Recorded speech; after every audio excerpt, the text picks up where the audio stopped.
Welcome back to Andersen Acres. Last week, we talked about what combined driving actually is, the three phases, how it works, and why it's basically a triathlon for horses and humans. This week, we're going to dig into how the sport is structured. Because before you ever enter your first event, you need to understand the levels and divisions that keep things fair, safe, and fun for everyone. Whether you're driving a miniature horse or a pair of ponies, a team big enough to haul a royal carriage, whatever you got, you need to know the rules. Now, the first thing to know is that combined driving is there's two main ways it's divided, by level and by division. First, let's start with levels because that's what most people run into first. In North America, we use the American, there's a kitten on my arm. There we go. But in North America, we use the American Driving Society system, which includes training, preliminary, intermediate, and advanced. Think of it like grades in school. Training is elementary school. You're learning the ropes and building confidence. You're figuring out which end of the cones course you're supposed to start at. Sometimes you don't know. I've seen people not be at the right end. It's okay. Preliminary is kind of graduating to middle school. You've got the basics down and now you're refining your skills. Intermediate is more like high school. This is where things are starting to get serious. The tests get a little bit harder and precision starts to really matter. And advanced is like going off to college. That's where you're out there showing real polish and athleticism and a sense of humor about all the mud you're probably covered in. You will get muddy in combined driving. If you don't like mud, maybe not so much the combined driving. At the training level, you and your mini are just starting out. Dressage tests are simpler, marathons are shorter, and hazards are less technical. It's all about learning the rules, understanding how events flow, and keeping the experience positive for both you and your mini. If you mess up, you learn. If your mini decides that water hazards are secretly portals to another dimension, you're going to learn from that too. And I promise it's going to happen at some point. You're going to be there and someone is going to decide into the water. It's fun. When you move up to preliminary, things get a little more challenging. The dressage tests include more transitions and tighter circles.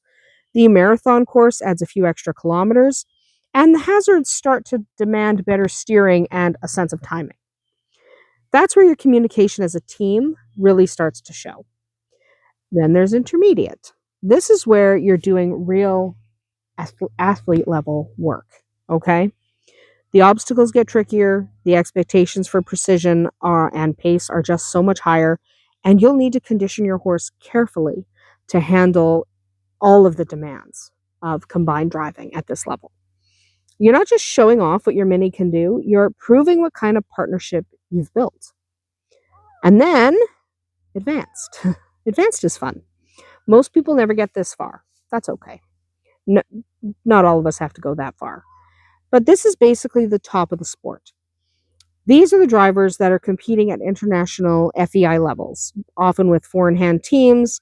The courses are designed to test absolutely everything, the courage and the precision and the endurance and the skill, and it's the entire package. If you get there one day, congratulations. Most of us never will. But if you do, well, you've joined the elite few who can keep their hat, their balance, and their sense of humor all at once. That's not that common. Now I want to talk about divisions. Divisions are how combined driving keeps things fair across the incredible variety of equines in the sport. You've got your very small equines, the VSE. That's the group our miniature horses belong to, okay? Especially Shadowfax is very small. So that's him. They compete in their own classes, separate from the larger ponies and definitely separate from horses because you can't have the different size horses competing together. Then there are the small ponies, followed by the large ponies, and finally the horses. The idea is really quite simple. Smaller equines have shorter strides, so they compete on slightly adjusted times and distances. You're not racing against a Welsh cob or a warm blood when you're doing combined driving with a mini horse. That wouldn't be fair. Instead, you're competing alongside others who have similar animals and similar abilities. Because, you can't. Obviously, a warm blood is going to be faster than Shadowfax. That's just the way it is.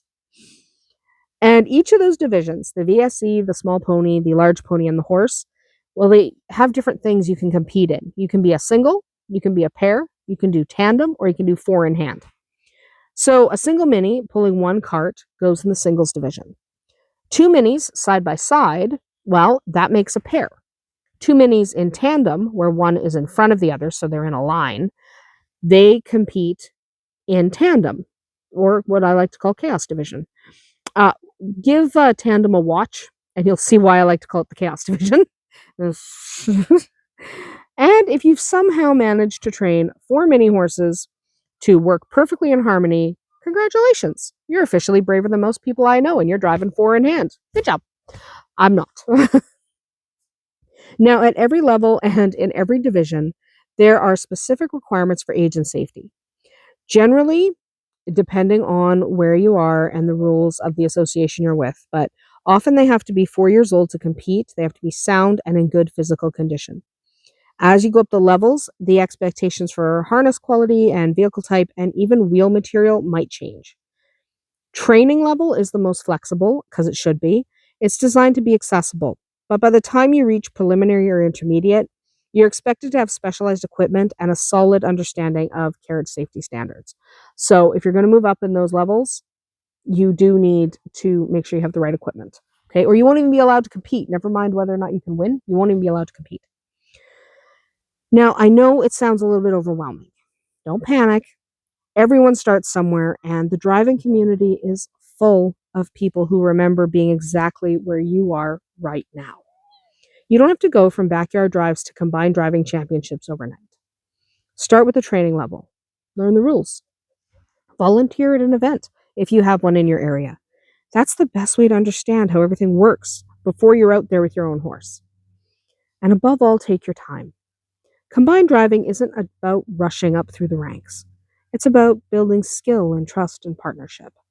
If you and your mini enjoy the process, that's what matters most. Now, next week, we'll start looking at what the judges actually see, the world of presentation and turnout, where we'll talk about harnesses and carts and polish and maybe even a little bit of sparkle. That's about it for us here today at Andersen Acres. Drop a comment below and let me know what level you're most excited to try, or if you're just here to admire the chaos from the sidelines. I love the chaos. We'll see you tomorrow.